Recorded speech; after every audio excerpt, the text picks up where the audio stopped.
Captain John says he's going to take this fossil to Ancient Artworks up in Tampa. From there, the professionals will restore it and attach these molars back into the jaw. When Henry and Bullets compete on Saturday, October 26th, they'll officially be a part of the Century Club because Bullet is 20 and Henry is 82.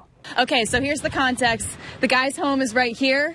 The water is right here, okay? And it's really gone up about a foot since my photographer and I got here about an hour and a half ago.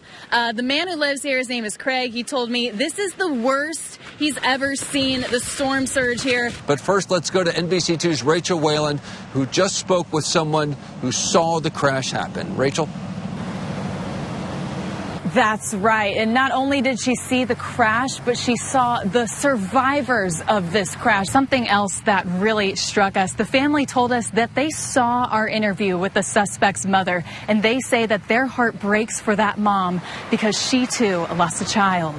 And I just spoke with Kayla's father. He was understandably not ready to go on camera today, but he told me he just can't believe he lost his daughter over $17. That's how much money was in her purse when she was killed. This is a very scary thing for shoppers to walk out of the mall and see on this Tuesday evening. This entire parking lot behind the Dillards is blocked off by crime scene tape. And if I have my photographer zoom in, you can see that medical examiners are taking a look at a pile of clothing on the ground. Canals, flags, and refugees. What do these all have in common with one another? Well, I'm about to show you a story that you won't believe is happening in Cape Coral.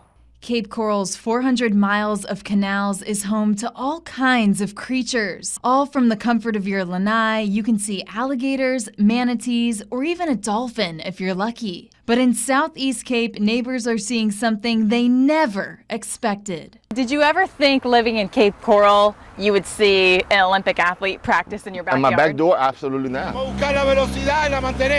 This is Fernando Jorge, and he's an Olympic champion canoeist. The Cuban native competed in the Rio Olympics and won gold in Tokyo. In July, Fernando will be the first Cuban to ever compete on the refugee Olympic team. Bueno, la historia mía es un poco complicada. My story is a little complicated. I had to have the courage to leave my country because of a lot of problems there. Con los problemas que existían y las excepciones que había sufrido, entonces... And so in 2021, I came to the U.S. and I lived in Miami for 2 years, and then I moved to Cape Coral. Años en Miami y después me mudé a Cape Coral. Today, we rode alongside Fernando's first training session of the day, a brisk 10-kilometer paddle. After this, he'll hit the gym, then come back for another canoe session. That's his schedule, 5 days a week. Oh my gosh, do you ever get tired? Yes. I'm always tired. He actually stopped, like he about to start the race, and the coach screamed, "Go!" And he just, oh my God, I get chills when I see him. Watching Fernando train brings so much joy to Juan Ortiz Lopez. He wanted to do something special for him. So he bought all these flags and convinced neighbors to hang them up at their docks. He says when Fernando first saw them, he got emotional. He just came down and he kind of stopped. He was just gliding and look at him.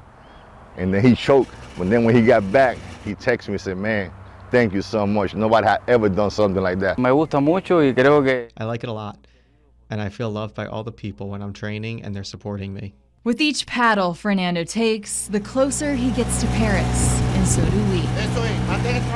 I'm on the road to Paris, Rachel Whelan.